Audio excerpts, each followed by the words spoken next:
Hi, third graders!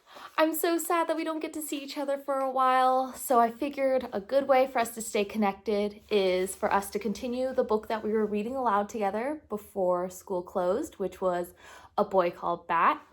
So I'll be reading a couple chapters each day and sending it to your parents and sending it through Google Classroom so we can stay updated and hopefully finish this book out even though we're not all together in school. So where we left off was chapter 3, and it's called No Vanilla Yogurt. Mom was supposed to be home by 5 o'clock, but 5 o'clock came and Mom didn't arrive. By 5:15, Bat wanted to call the police. "That's what we're supposed to do in case of emergency," he said to Janie. She was watching TV. "This isn't an emergency, Bat." "How do you know? It might be an emergency. You don't know for sure that it isn't an emergency." "Bat, call Mom's phone if you're so worried." Bat didn't want to call Mom's phone. What if she was driving and then she answered when he called and then she crashed the car? "I don't want to cause an emergency," he said. "If you had any friends to play with," Janie said, "you could hang out with them on Tuesdays and Thursdays instead of being a pain in my neck." Bat thought that this was unfair and also mean, considering that he was so worried. But before he could say anything, he heard Mom's car turn into the driveway. A warm rush of relief flooded over him. He left Janie in front of the TV and ran outside. "Mom," he said, "you're late."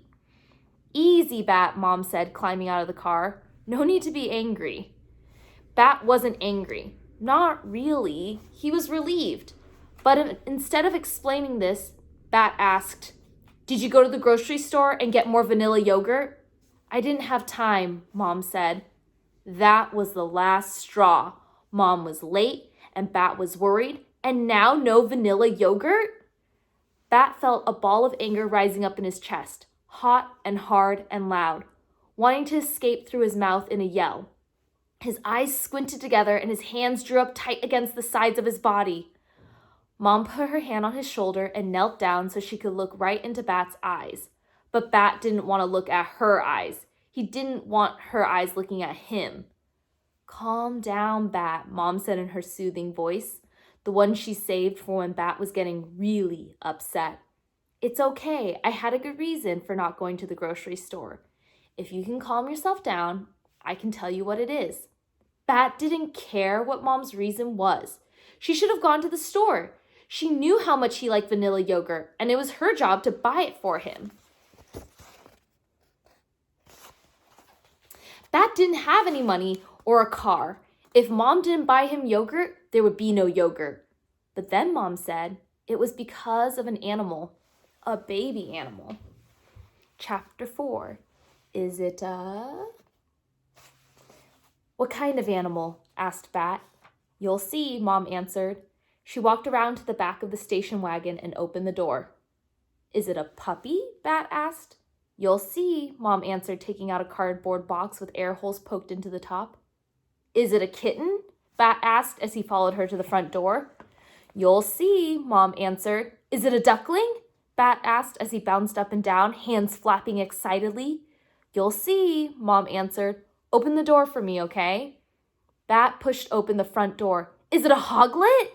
Mom laughed. "Where would I get a baby hedgehog?" "I don't know," Bat said. Then he had an awful thought. "Is it a baby human?" Mom walked into the living room. Janie, still watching the TV, called out, "Hey, you're late." "I know," Mom said to Janie. And then she said to Bat, "Bat, honey, I wouldn't put a baby human in a cardboard box. And anyway, would a baby human be so bad?" "Yes," Bat said firmly. "Well, it's not a baby human," said Mom. Now Janie was interested. She got up to have a closer look. "What's in the box?" she asked. "Mom brought home a baby animal," Bat yelled in a rush, trying to be the one to tell Janie, and that way she'd know that he had known about it first. "Geez, Bat, don't scream in my face. 12 inches, remember?" Bat was supposed to stay at least 12 inches away from Janie when he talked to her. She didn't like it when he got too close. There were lots of rules when it came to Janie. "How did you do on that math test?" Mom asked Janie. "Did the chart we make help?" Bat bounced up and down on the balls of his feet, pulling the collar of his shirt in his mouth and sucking on the fabric. They were going to talk about a math test? Now?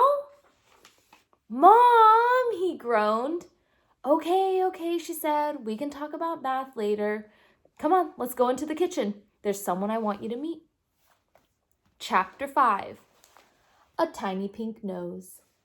Do you guys have any predictions on what it could be? Mom set the box on the kitchen table. Is it sleeping? Bat asked, his voice a whisper. Probably, Mom said. Babies sleep most of the time. What is it? Janie asked. Bat, do you want to open the lid? Bat didn't answer. He was too excited. Very carefully, he lifted the lid of the box and peered inside. Janie stood behind him, breathing on his ear. You're breathing on my ear, Bat said. Janie ignored him. It's just a bunch of rags, she said. Mom walked around to the far side of the round table and reached into the box. She scooped up the pile of material and sat down. Look. Bat watched as Mom shifted the towel in her arms. A nose peeked out, a tiny pink nose, and then 2 slanted closed eyes, a forehead covered in downy fuzz, little ears still curled tight against its head. Janie began. Is that a... Any thoughts on what it is?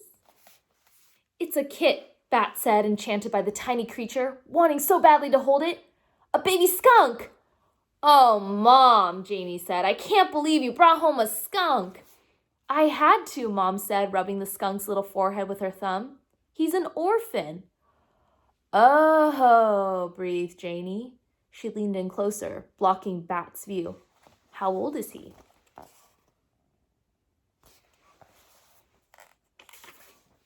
You're in my way, Bat said loudly, and he pushed Janie's arm to make room for himself. Bat, Mom said, you need to stay calm around the skunk kit, okay? You don't want to scare him. Bat did not want to scare the skunk kit. He wanted to hold the skunk kit, maybe even feed and care for the skunk kit. But his sister was standing in his way. Move, Janie, he hissed at her as quietly as he could hiss. Why don't you both sit down, Mom said. I'll tell you all about him. Janie plopped down into the chair on Mom's right, so Bat went around to her other side and sat in the chair on her left. He scooted the chair as close to Mom's as he could. The kit was still tucked into the towel, only his little face visible. Eyes closed, he opened his mouth in a yawn, his tiny pink tongue arching out. Mom said, Bat, do you remember when we smelled that skunk on the way to school this morning? Bat did remember. They had smelled it just after they pulled off their street, Plum Lane, and onto Anderson Road. He had smelled it, and Mom had smelled it too. Bat had craned his neck, looking out each window carefully. He'd seen lots of people on bicycles. They lived near a college, and the students mostly rode bikes to class. And he'd seen other cars and some people on foot. It was the beginning of spring, but it was still cold, so he had seen lots of hats and scarves.